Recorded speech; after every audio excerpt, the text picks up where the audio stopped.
رفع یدین نبی صلی اللہ علیہ وآلہ وسلم کی سنت ہے. یہ کرنا ہے رکوع سے پہلے، یہ کرنا ہے رکوع کے بعد، یہ کرنا ہے تیسری رکعت کے شروع میں اور ہر نماز. ہمارے ہاں بعض احباب اس بات پر بضد ہیں کہ پہلی تکبیر رکوع میں جاتے، رکوع سے اٹھتے اور تیسری رکعت کے شروع میں رفع یدین کرنا یہ سنت ہے. جب ان سے اس پر استفسار کیا جائے، سوال کیا جائے کہ آپ یہ عمل کیوں کرتے ہیں، تو جواباً وہ کہتے ہیں کہ اس لیے کہ رسول اللہ کی حدیث میں یہ بات آ گئی. بھئی اگر رسول اللہ کی حدیث میں آنے کی وجہ سے کر رہے ہیں تو رسول اللہ صلی اللہ علیہ وسلم کی حدیث مبارکہ تو سجدوں والی بھی موجود ہے کہ جس میں سجدوں کا رفع یدین کا بھی ذکر ہے. اسی طرح ہر تکبیر کے ساتھ رفع یدین کرنے کا بھی ذکر احادیث مبارکہ کے اندر موجود ہے.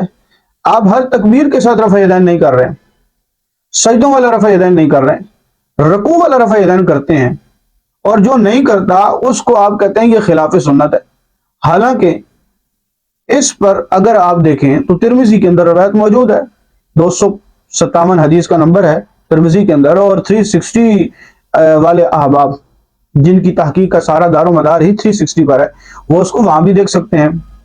ترمذی 257 حدیث کا نمبر ہے، اور سٹیٹس میں آپ کو اس میں فی الحال صحیح لکھا ہوا بھی مل جائے گا. فی الحال اس لیے کہہ رہا ہوں کہ بات کا کوئی پتہ نہیں کہ اس کو چینج کر دیا جائے، لیکن فی الوقت اس میں ابھی بھی سٹیٹس کے اندر صحیح کا لکھا ہوا موجود ہے، اور البانی صاحب نے اس حدیث کو صحیح کہا ہے. میں صرف 360 کی وجہ سے نہیں کہہ رہا، بلکہ البانی صاحب نے بھی اس حدیث کی تصحیح کو بیان کی ہے. اب سوال یہ ہے کہ آپ رکوع والا رفع یدین لے رہے ہیں، سجدوں والا چھوڑ رہے ہیں، کیوں؟ تو اس پر کہا جاتا ہے کہ بخاری کے اندر روایت موجود ہے نا جی، اس کے اندر سجدوں کے رفع یدین کا ذکر نہیں ہے، اس لیے ہم نہیں کرتے. تو جواباً ہم کہیں گے کہ اگر بخاری کے اندر سجدوں والا رفع یدین نہیں ہے تو ترمذی کے اندر رکوع والا رفع یدین بھی نہیں ہے. ایسی کیا وجہ ہے کہ رکوع والے رفع یدین کو تو لیا جا رہا ہے لیکن سجدوں والوں کو اس لیے چھوڑا جا رہا ہے کہ بخاری میں اس کا ذکر نہیں؟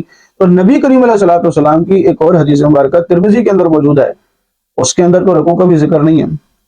اور پھر رہی بات حضرت سیدنا عبداللہ بن عمر رضی اللہ تعالی عنہما کے حوالے سے کہ وہ اس حدیث کے راوی ہیں، تو راوی کا اپنا عمل بھی تو دیکھنا چاہیے کہ راوی کا اپنا عمل کیا ہے، کیا وہ رفع یدین کرتے ہیں یا نہیں کرتے. تو مصنف ابن ابی شیبہ کے اندر امام بخاری رحمۃ اللہ علیہ کے استاد ہیں امام ابو بکر بن ابی شیبہ، آپ نے اپنی حدیث کی کتاب مصنف ابن ابی شیبہ کے اندر اس حدیث مبارکہ کو کوٹ کیا ہے. حدیث نمبر ہے 2452، اور اس حدیث کے تمام راوی ثقہ ہیں، اور تمام کے تمام راوی جو ہیں وہ صحاح ستہ کی راوی ہیں، تمام راوی ثقہ ہیں. حدیث نمبر 2452 ہے. اس حدیث کے اندر آتا ہے کہ عن مجاہد قال ما رأيت ابن عمر رضی اللہ تعالی عنہما یرفع یدیہ الا فی اوله، کہ حضرت ابن عمر رضی اللہ تعالی عنہ کو نہیں دیکھا ہاتھوں کا اٹھانا ان کا صرف پہلی تکبیر میں، پہلی تکبیر کے علاوہ آپ ہاتھوں کو نہیں اٹھاتے تھے. تو جب راوی کا اپنا عمل مصنف ابن ابی شیبہ کے اندر موجود ہے کہ وہ نہیں اٹھاتے تھے، تو پھر اس بات پر بضد ہونا یہ کوئی درست بات نہیں.